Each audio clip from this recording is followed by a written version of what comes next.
ꯑꯍꯥꯟꯕꯃꯛꯇꯗ ꯄꯨꯄꯨ ꯐꯣꯛ ꯇꯤꯚꯤꯕꯨ ꯃꯤꯠꯌꯦꯡ ꯇꯥꯕꯤꯔꯤꯕ ꯄꯨꯝꯅꯃꯛꯄꯨ ꯁꯣꯅꯝ ꯆꯅꯨꯅ ꯇꯔꯥꯝ ꯅꯣꯛꯆꯔꯤ. ꯉꯁꯤꯁꯨ ꯃꯌꯥꯝꯒꯤꯗꯃꯛꯇ ꯅꯨꯡꯉꯥꯏꯔꯕ ꯋꯥꯔꯤ ꯑꯅꯤ ꯄꯨꯗꯨꯅ ꯂꯥꯛꯆꯔꯤ. ꯊꯥꯏꯅ ꯃꯃꯥꯡꯉꯩꯗ ꯂꯩꯕꯥꯛ ꯑꯃꯈꯛꯇ ꯃꯇꯩ ꯃꯅꯥꯎ ꯑꯅꯤꯈꯛ ꯂꯩꯔꯝꯕꯣꯏꯔꯦ. ꯃꯈꯣꯏ ꯑꯅꯤꯁꯤ ꯌꯨꯝꯕꯥꯟꯕꯒꯤ ꯂꯝꯕꯤꯗ ꯈꯣꯡꯗꯥꯔꯛꯄꯗꯤ ꯀꯨꯏꯗ꯭ꯔꯤ. ꯌꯨꯝꯕꯥꯟꯕꯒꯤ ꯂꯝꯕꯤꯗ ꯅꯧꯅ ꯈꯣꯡꯗꯥꯖꯔꯛꯄ ꯑꯣꯏꯔꯕꯁꯨ ꯃꯈꯣꯏ ꯑꯅꯤ ꯑꯁꯤ ꯌꯥꯝꯅ ꯅꯨꯡꯁꯤ ꯆꯥꯟꯅꯅ ꯂꯩꯔꯝꯃꯤ. ꯃꯈꯣꯏ ꯑꯅꯤꯅ ꯌꯥꯝꯅ ꯅꯨꯡꯁꯤ ꯆꯥꯟꯅꯅ ꯂꯩꯃꯤꯟꯅꯕꯁꯤ ꯎꯕꯗ ꯀꯜꯂꯛ ꯀꯟꯖꯥꯎꯕ ꯃꯤꯁꯨ ꯌꯥꯎꯗꯕ ꯅꯠꯇꯦ.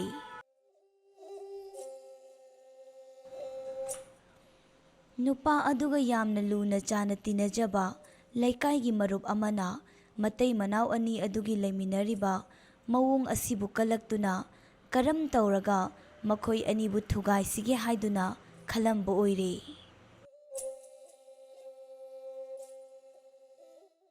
ꯅꯣꯡꯃꯒꯤ ꯅꯨꯃꯤꯠꯇ ꯃꯈꯣꯏ ꯃꯇꯩ ꯃꯅꯥꯎ ꯑꯅꯤꯅ ꯍꯔꯥꯎ ꯍꯔꯥꯎ ꯆꯠꯃꯤꯟꯅꯈꯤꯕꯗꯨ ꯌꯦꯡꯂꯒ ꯃꯃꯥꯟꯅꯕ ꯑꯗꯨꯅ ꯑꯁꯨꯝꯅ ꯈꯜꯍꯧꯔꯝꯃꯤ. ꯃꯈꯣꯏ ꯑꯅꯤꯅ ꯅꯨꯡꯁꯤꯅꯅ ꯂꯩꯕꯁꯤ ꯎꯕꯗ ꯑꯩꯗꯤ ꯑꯣꯟꯊꯣꯛꯅ ꯀꯜꯂꯛꯈ꯭ꯔꯦꯗꯀꯣ.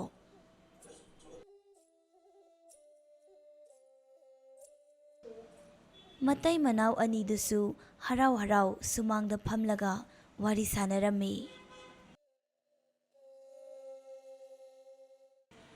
ꯅꯨꯄꯥ ꯑꯗꯨꯅ ꯉꯁꯤꯗꯤ ꯏꯕꯥꯅꯤ ꯀꯩꯊꯦꯜꯗ ꯀꯥꯔꯨꯁꯤ ꯍꯥꯏꯔꯛꯂꯝꯃꯤ.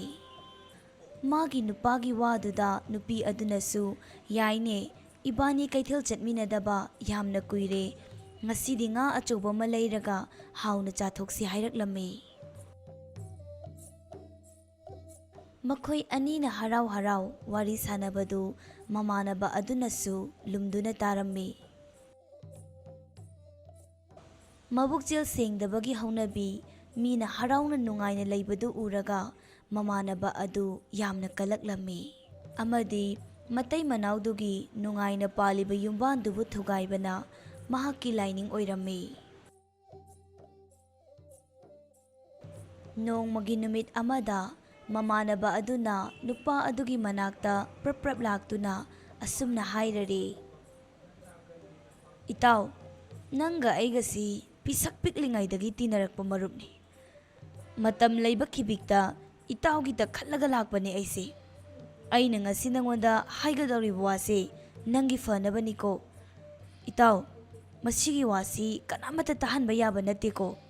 ꯅꯪꯅ ꯅꯨꯡꯁꯤꯅꯅ ꯂꯩꯃꯤꯟꯅꯔꯤꯕ ꯏꯆꯜ ꯏꯕꯦꯝꯃꯁꯦ ꯍꯤꯡꯆꯥꯕꯤꯅꯤꯅꯦ ꯏꯇꯥꯎ. ꯃꯁꯤꯒꯤ ꯋꯥꯐꯝꯁꯦ ꯅꯪꯗꯤ ꯀꯔꯤꯃꯠꯇ ꯈꯪꯂꯝꯂꯣꯏ. ꯃꯥꯅ ꯅꯪꯕꯨ ꯅꯣꯡꯃꯗꯤ ꯁꯣꯏꯗꯅ ꯆꯥꯒꯗꯧꯔꯤꯕꯅꯤ. ꯏꯇꯥꯎ, ꯑꯩ ꯋꯥ ꯍꯥꯏꯒꯦ, ꯃꯨꯟꯅ ꯇꯥꯎ.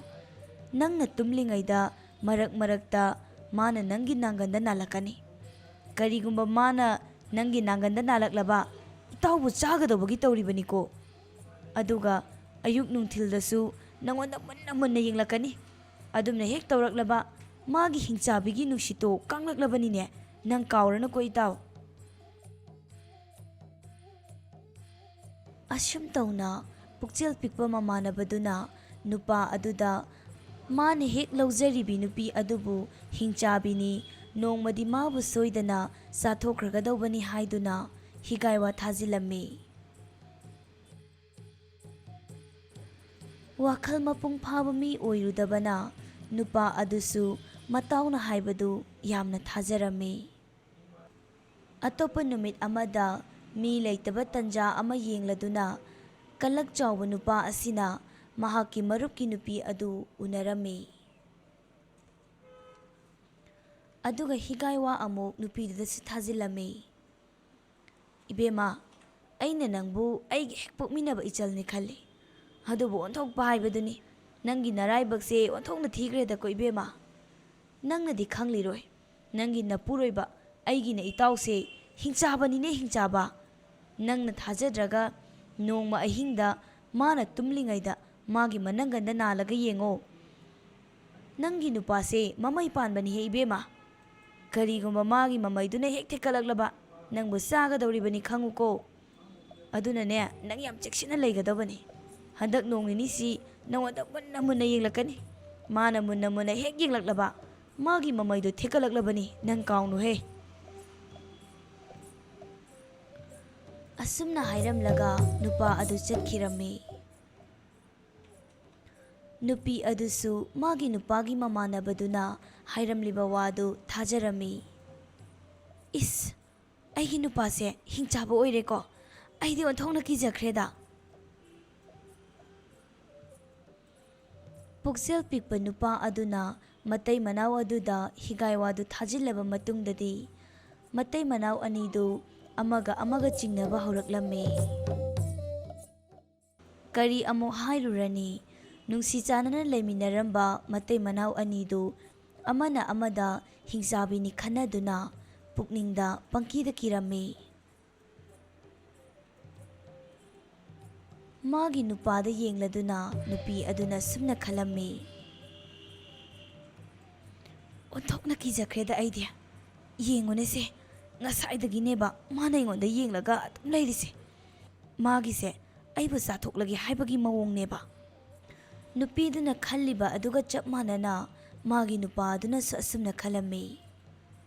Hais, ai asengba khangdoktaba yadre. Itauna haibadu soidana chumgadaba malise. Yengunese mana ngasai makai engonda munna yengise kayamdi kuirage base. Fattaba mina thakpa langdi yamna thugali haibaduni. Pukchel pikpa matau aduna thajillamba Heegaiwa adu matai manau aniduda palammi. Nupiduna magi nupada kina munna yenglamlaga imungda changkhirami. Magi nupina mangonda munna yenglambaduda nupa adusu amuk karino magi hojiki mit yengdu soidre aigi nupisi hingchabi soidana oigani magi mit yengdu karino matawi haina nupa aduna su khalaurami. Asumna ahingi matam oisilaklabada matai manau anidu amaga hingchabini haiduna kinaraduna tumba yaramde. Tumna nupaduna asumna su khalammi. Ai ngasigi ahingsi yamna cheksindaba yadabani. Aiga tuminarisi hingchabineba. Itauna hairambadu chumbra yenglage. Asumna khalladuna nupadu tumsinna khirammi. Magi nupiduna amuk khalammi. Tadana hairambadu soidana chumgani. Masigi nupase handak marak karino ma ithau tawi. Aingonda chadawu makai hekta yengi. Tadana aigi nupasi mamai pale hairambani. Aduna mana tumlingaisida manangan sida ekta maraga yengage. Nupi aduna magi nupadugi manangalda nalaklammi. Magi nupi aduna manangalda nalaklabada magi marup aduna hairamba wafam adu chumle khalladuna nupa adu khangduna chenkhirammi. Magi nupa aduna adumna chenkhibada nupiduna amukka hena nupa aduda fattaba khalammi. Mamanabaduna tharakpa Heegaiwa tendu matai manau aniduda tasengna pankhre. Nupa adusu kiraduna magi nupidu hingchabini hairaga chenkhirammi. Madudagi mamai thangda matai manau anidu tasengna kainaba haibadu oikhirammi. Adudi anisubagi wari asi amo mayam punna miting taminarasi. Thaina mamangaida khungang amada manayamna Tathiba ahal ama leiramboire. Magi nupi adusu yamna kanna narubadagi mana adu yaisinkhiduna mina ngangba kasi ita tadraboire. Macha nupi adusu na pangba ahal singduga leiminabadagi manata singna pangdrabasu natra sendarnaba seran turan ngangbadi adum tawboire. Kuina leisaduna leirabana masak mataw adusu yengbada yamna nungayba haibadudi oiramdre. Mana tathijarabasu hanuba asi kharadi sathiba ahan oirammi. Hanubiga hanubagadu mana thokpa amana khanglabasu khangdrabasu pangangda ngangnarami. Amana ngangba amana taramde amadi masa masana nganglibadu chummi haiduna marai pangyet yetnarami. Nongmagi numit amada hanubina hanubada makoigi san leiba lakani haibadu karam kandano haina hanglai. Adubu mana panglaba hanuba aduna seran turan taraduna asumna kumlai. He hanubi, nang suwa ngangbada chumna ngangu. Aisibu tabak suningdaba miro haina hanuba aduna kumnaklami. Nongmagi numita hanuba aduna sampot kanna khoiduna leirami. Magi nupi hanubi adusu hanubana sampot khoikrabanina chak lame hairaklani haiduna sakumda sem saduna leirami. Tanja asida atopa khungangdagi lakpa nupa amasu san leige haiduna lakpa oire. Nupaduna leisabi aduda asumna hairai. Ibema khurabu leitabro sibu khura chauthoi hoigi yum natabrane. Nupaduna dumna hanglakpaduda leisabi adunasu mani tadana lakpabu karigi oibirabano haina hanglammi. Lakliba nupa aduna asumna mukumlai. Khuragi lau subada sijanaba chanbi ani khakto yonganina sum pau taba madugi leige haiduna laklibani haina nupi aduda hairaklammi. Madudagi machanupi aduna sampot khoiriba mapadu tanaba kanna lauraklammi. Ho pabau, aikoigi san yongadabaga leibro, san yengba mi laiye leige hairi male. Adubu mana pangba hanuba adunadi machanupina hairibadu seran turan tarammi.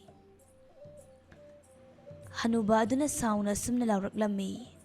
Hai, nakoina kari khangene he ha? Ngasai ayuktagini ne aina sampot khoiraklise. Aina tagina tabani. Aina khoiribase inkhol loina thunglabani ne. Inkhol thungdri na koilaw lauridubu karigino ha? Hanuba adusu mana nganglibadu karimata khanthaba tawda mana nganglibaduna chumme haiduna leirammi. Hanuba aduna sauna ngangkhibadu hanubi aduna su haiphet tarammi. Madudagi hanubi aduna sumna mohairai. Aikoigi imungi misingsibu karinoba leiminabadane othokna wadawrida. Sak mai thagatpada ngairiba seng phawba sudrine se. Maduga masigi hanubasina chakare kathina mena panglaude heklauba. Aigi chakpu kathina mene thongbok thongdribase yengune sibo. Maduda leisabi aduna san leiba lakliba nupa aduda asumna hairammi. O tada pabana san yolaroi haye.